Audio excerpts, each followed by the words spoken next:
The historical reverence for Winston Churchill is not a triumph of democracy. It is a fatal stagnation bug in the operating system of linear capitalism. We are examining whether Churchill was a hero of the Second World War or the ultimate management liability. You are immediately stripping away the entire context of an existential... A leader who systematically consumed peripheral survival resources, specifically colonial lives, merely to maintain the center. The physical reality of his leadership is identical to a ship's captain who deliberately burned the third-class lifeboats to keep the first-class fireplace burning. And then, stood in front of the surviving passengers to self-righteously praise the warmth of the fire.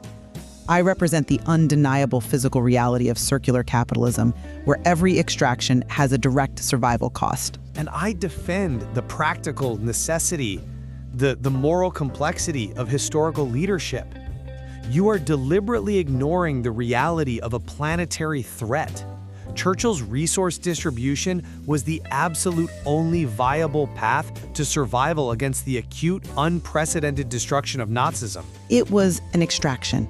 It was a take, make, consume, dispose model that relies entirely on the delusion of zero-cost survival for the periphery. You cannot analyze a desperate fight for global existence through a sterile, retrospective resource management lens. The immediate alternative was the total mechanized annihilation of the free world. That fire you so coldly criticize, it kept the ship from freezing in the darkest waters of the 20th century. Before you invoke the defense of triage, we must define the physical realities of the systems at play. Under this undeniable physical reality, both Winston Churchill and Adolf Hitler represent unrecyclable industrial waste destroying a finite system. They simply employed different methodologies. To equate the two as a catastrophic failure of basic historical comprehension. Churchill was the master of window dressing. He was an elegant scammer who successfully hid the catastrophic costs of his extraction behind soaring rhetoric and delayed ledgers. Hitler, conversely, was the radical restructuring manager who set the entire company on fire for everyone to see.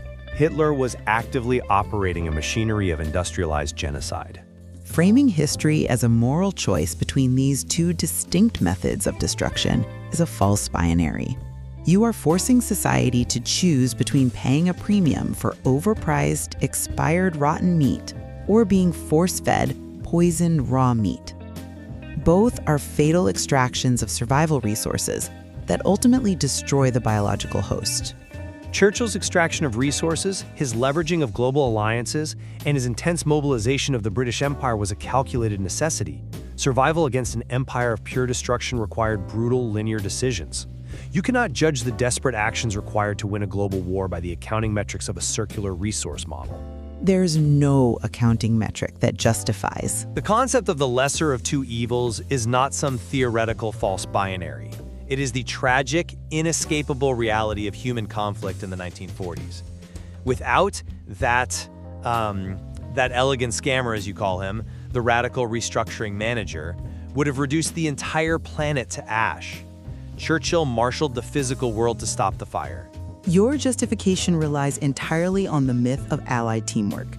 You project an illusion of global cooperation to mask what was, mechanically, a parasitic extraction. It was absolutely not teamwork. He forged the grand alliance that literally saved the world.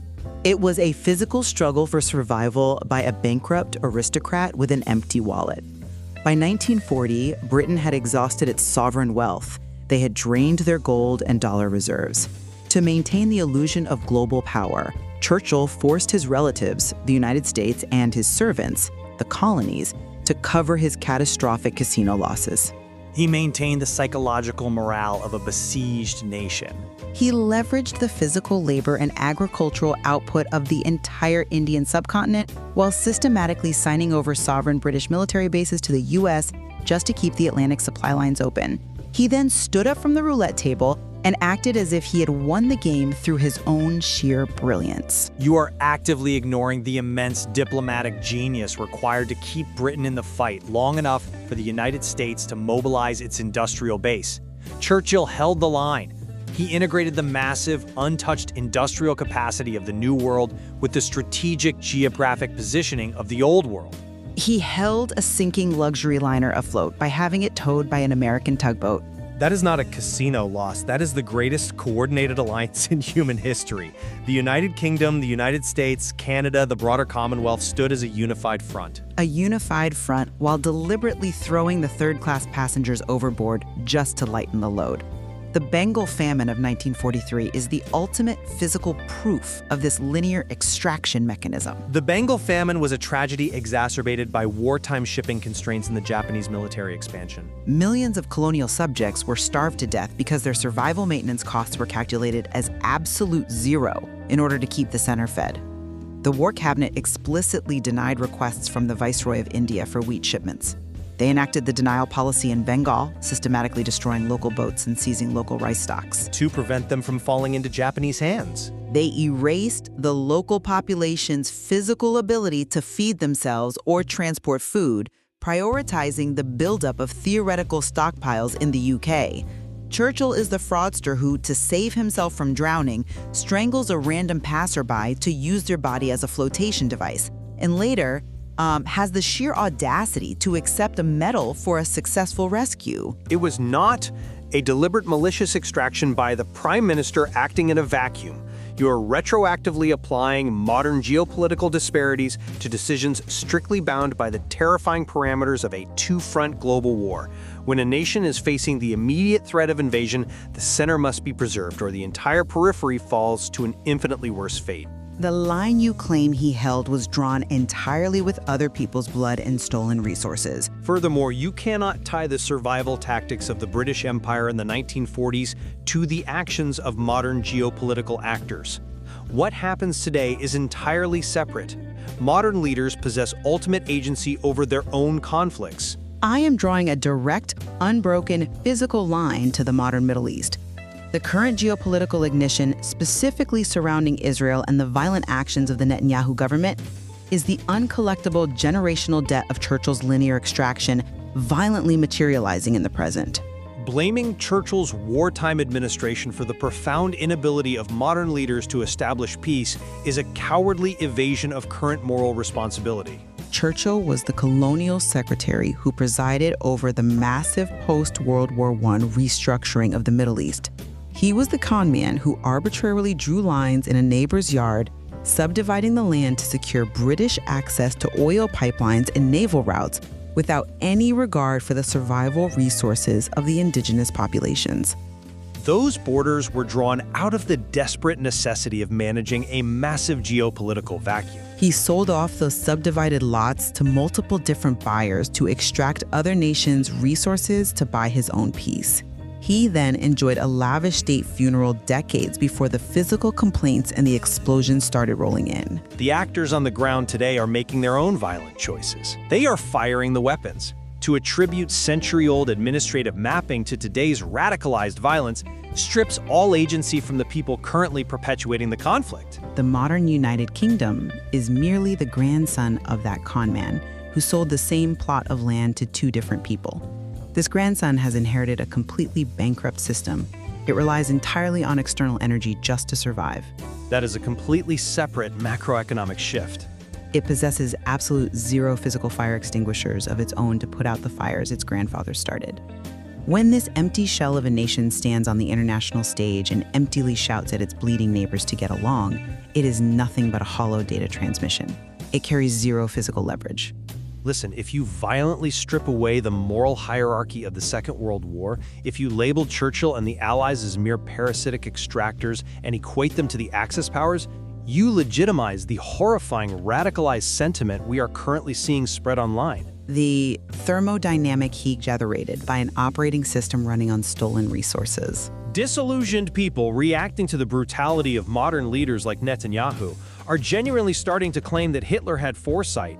They are looking at the devastation in the modern Middle East and retroactively justifying the darkest atrocities of the 20th century. That public disillusionment is not a danger to be managed by better public relations. When you destroy the established moral narrative that defeating Nazism was an unequivocal good, you open the door to validating pure evil. This is the profound danger of your cold-blooded auditing. You reduce human life to caloric intake. It is the undeniable physical proof that the justice resource of your linear capitalist operating system is completely, permanently depleted.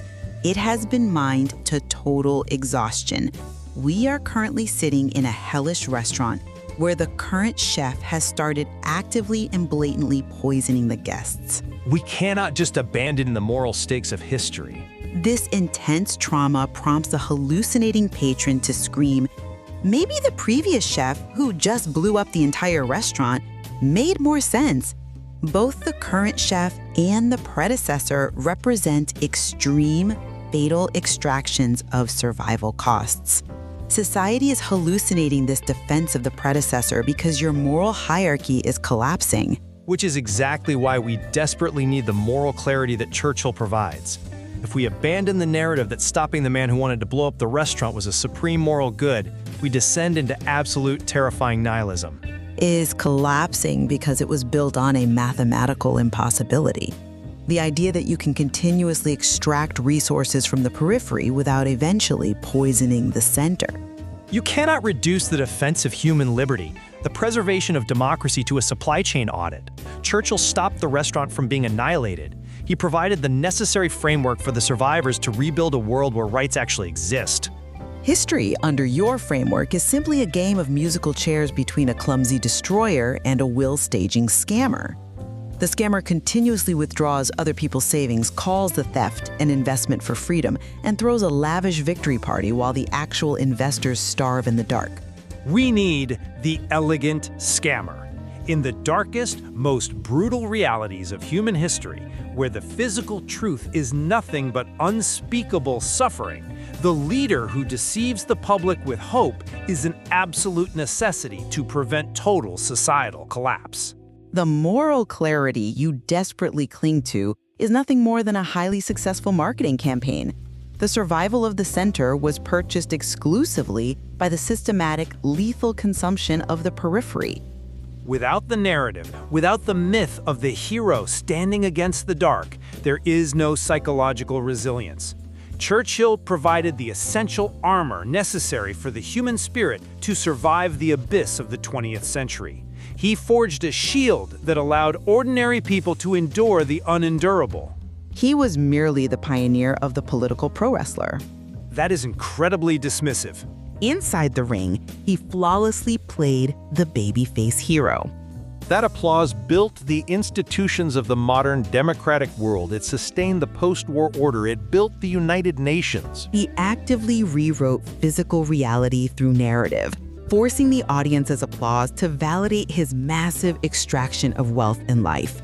He wrote the history books himself to ensure his character remained the undisputed champion, burying the true cost of his victories in the fine print of imperial ledgers. You cannot coldly dismiss the 80 years of relative global peace that followed the Second World War as a mere professional wrestling storyline. It was a tangible, physical peace purchased by that exact leadership. The 100-year-old tab created by your predecessor has finally been entered correctly into the ledger. The existing linear system is undergoing a fatal, irreversible collapse due entirely to this accumulated unpayable debt. You can't just... The fires burning across the geopolitical landscape today are the direct result of a system that believed it could indefinitely extract without replenishment. An immediate transition to circular capitalism, a system that physically accounts for the survival cost of every single human being, is no longer a moral choice, a philosophical debate, or a matter of historical interpretation. It is the only rational investment for survival.